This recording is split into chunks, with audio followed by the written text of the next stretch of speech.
बबूल का पेड़। कमरे में प्रवेश करती ही नीलम को अपने जेठ जी, जिन्हें वह बड़े भैया कहती थी, पलंग पर लेटे हुए दिखाई दिए। नीलम ने आवाज लगाई, भैया कैसे हैं आप? कौन है? एक धीमी सी आवाज कमरे में गूंजी। मैं नीलम, नीलम ने कहा। बड़े भैया ने करवट बदली। नीलम उनको देखकर हैरान रह गई। क्या यही है वे बड़े भैया जिनकी एक आवाज से सारा घर कांपता था? कपड़े इतने गंदे जैसे महीनों से बदले नहीं गए हो। दाढ़ी बड़ी हुई जैसे बरसों से शेव नहीं की हो। शायद कुछ देर पहले कुछ खाया था जो मुंह के पास लगा था और साफ नहीं किया गया था। हाथ पैर भी मैले मैले से लग रहे थे। नाखून बड़े हुए। उनको देखकर नीलम को उन पर बड़ा तरस आया। तभी नीलम का पति रमन भी कमरे में आ गया। बड़े भाई को इस दशा में देखकर रमन रोने लगा। भैया, क्या मैं इतना पराया हो गया कि आप इस हालत में पहुंच गए और मुझे खबर भी नहीं की? भैया से बोला नहीं जा रहा था। उन्होंने अपने दोनों हाथ जोड़ दिए और कहने लगा, किस मुंह से खबर करता छोटे? क्या नहीं किया मैंने तेरे साथ? फिर भी तू देखने आया। क्या यह कम है?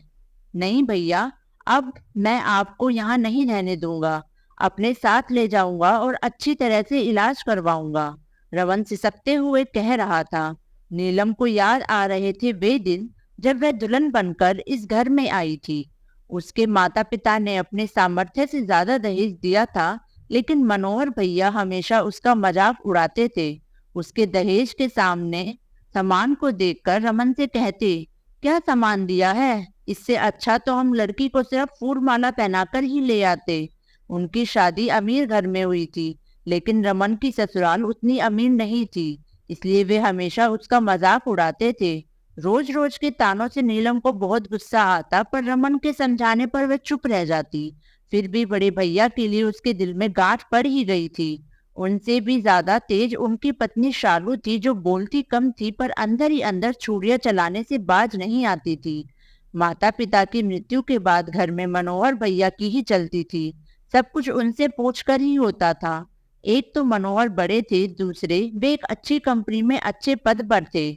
उनकी शादी भी पैसे वाले घर में हुई थी, जबकि रमन न सिर्फ छोटा था बल्कि एक छोटी सी दुकान चलाता था। उसकी शादी एक साधारण घर में हुई थी। उसकी घरेलू स्थिति ठीक नहीं थी। रमन को इन सब बातों से कोई फर्क नहीं पड़ता था। वह न सिर्फ अपने बड़े भाई को बहुत प्यार करता था, बल्कि उनकी हर बात को मानना अपना कर्तव्य भी समझता था। मनोहर अपने छोटे भाई को वह प्यार नहीं देते थे जिसका वह हकदार था, बल्कि हमेशा उसकी बेइज्जती करने के बहाने ढूंढते रहते। वे हमेशा यह जतलाना चाहते थे कि घर में सिर्फ वह वे ही श्रेष्ठ है और बाकी सब बेवकूफ है। नीलम कहाँ खो गई? चलो, भैया का सामान पैक करो, इनको हम अपने साथ ले जाएंगे। रमन की आवाज सुनकर नीलम वापस वर्तमान में आ गई। भैया, प्रिया नहीं आती क्या आपसे मिलने? नीलम ने पूछा। आती है कभी कभी, लेकिन वह भी क्या करे, उसकी भी अपनी गृहस्थी है। हमेशा तो मेरे पास नहीं रह सकती। भैया रुक रुक कर बोल रहे थे। और राजू और पल्लवी कहाँ हैं? नीलम ने पूछा। राजू तो ऑफिस गया होगा और पल्लवी शायद किसी किटी पार्टी में गई होगी। भैया शर्मिंदा से लग रहे थे। नीलम को इसी तरह के किसी जवाब की उम्मीद थी। उसे अच्छी तरह याद है वह दिन जब उसकी छोटी बहन सीढ़ियों से गिर गई थी, तो वह हड़बड़ाहट में बिना किसी को बताए अपनी माँ के घर चली गई थी।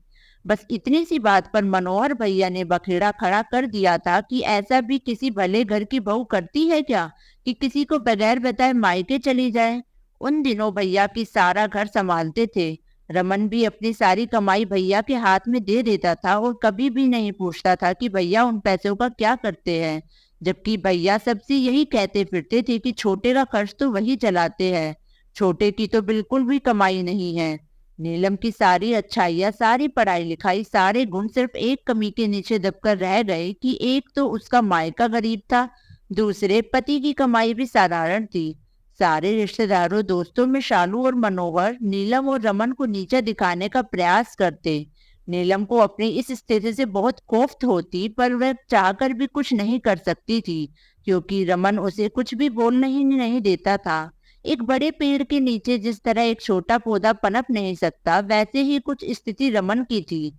पिता की मृत्यु के बाद मनोहर घर के मुखिया तो बन गए, लेकिन उन्होंने रमन को सिर्फ छोटा भाई समझा, बेटा नहीं। बड़े भाई का छोटे भाई के प्रति जो फर्ज होता वह उन्हें कभी नहीं निभाया।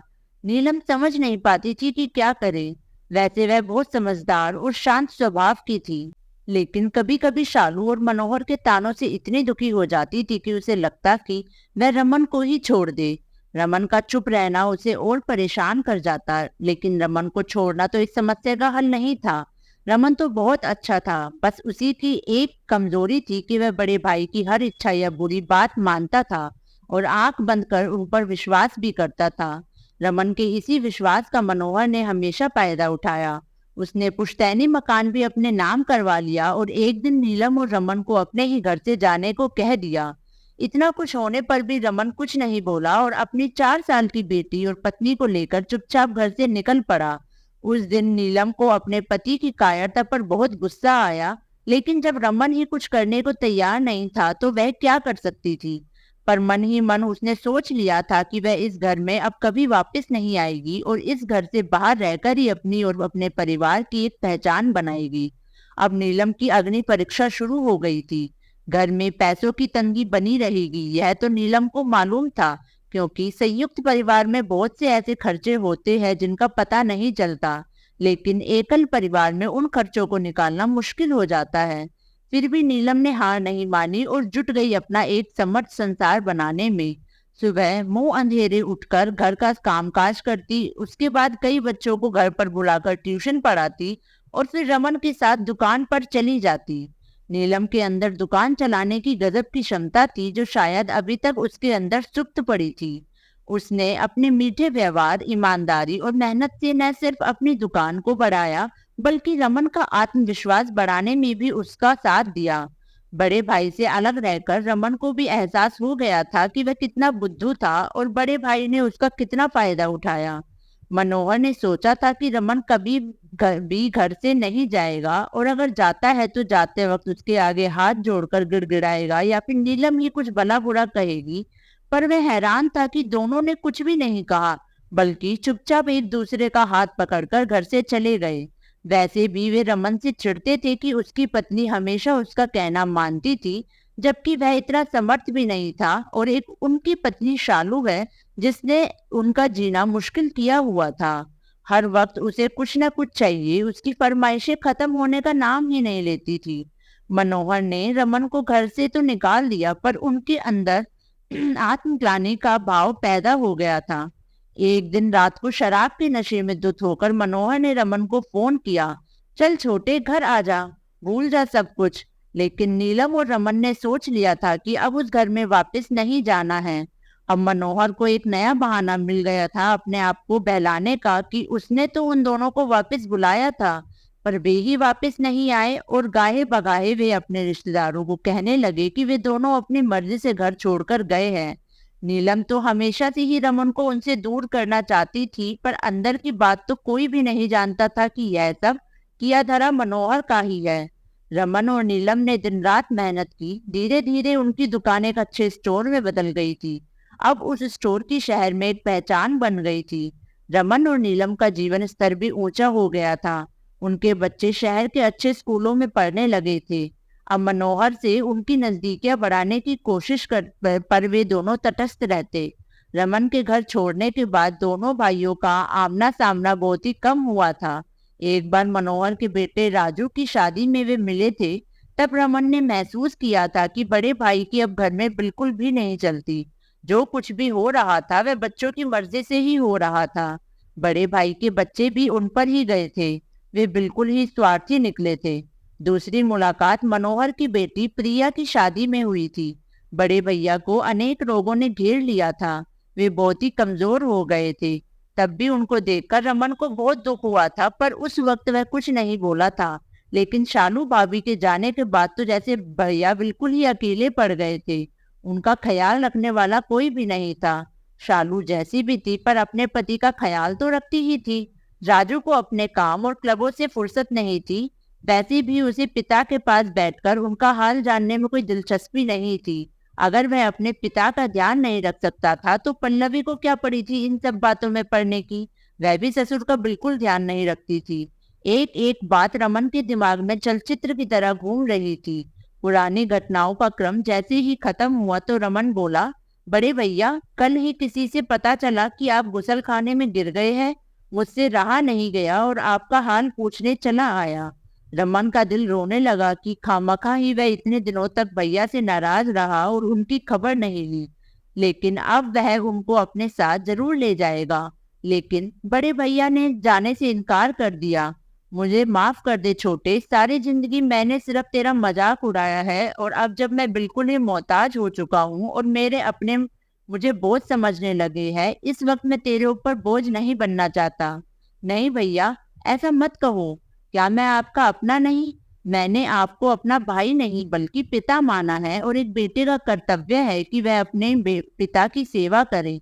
इसलिए आपको मेरे साथ चलना ही पड़ेगा, रमन ने विनती की। तभी नीलम भी बोल पड़ी, भैया आपको हमारे साथ चलना ही पड़ेगा। हम आपको इस तरह छोड़कर नहीं जा सकते। अब तक पल्लवी भी घर पहुंच चुकी थी। उसने चाचा और चाची को देखकर इस तरह व्यवहार किया जैसे वह उन दोनों को जानती ही नहीं। उसको इस बात की भी चिंता नहीं थी कि दुनियादारी के लिए ही कुछ दिखावा कर दे। उसका व्यवहार इस बात की गवाही दे रहा था कि अगर मनोहर को कोई अपने साथ ले जाता है तो उसे कोई परवाह नहीं है। अभी तक मनोहर को आशा थी कि शायद पल्लवी उसे कहीं भी जाने नहीं देगी और उसे रोक लेगी, पर उसकी बेरुखी देखकर मनोहर भैया उठ खड़े हुए।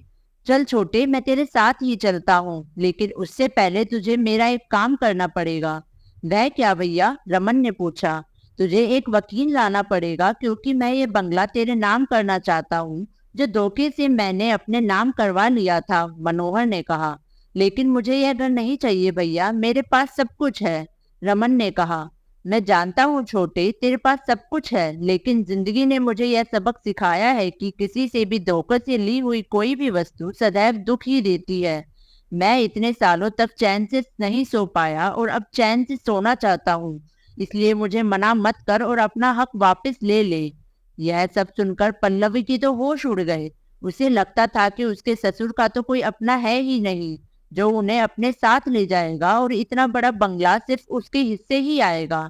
लेकिन ससुर की बात सुनकर उसे लगा कि इतना बड़ा घर उसके हाथ से निकल गया है। उसने फटाफट बहू होने का फर्ज निभाया। उसने मनोहर को रोकने की कोशिश की, पर मनोहर ने कहा, नहीं बहू, अब नहीं, अब मैं नहीं रुक सकता।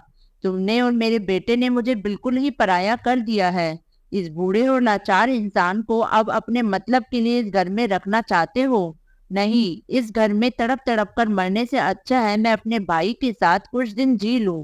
लेकिन फिर भी मैं कहता हूँ कि इसमें तुम्हारी गलती कम है, क्योंकि मैंने ही बबूल का पेड़ बोया है, तो आम की उम्मीद कहाँ से करो।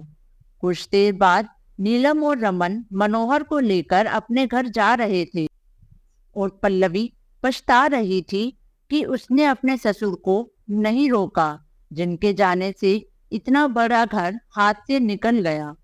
दोस्तों, अगर आपको ये कहानी अच्छी लगी तो इसको लाइक, शेयर और कमेंट जरूर करें और हमारे चैनल को सब्सक्राइब करें।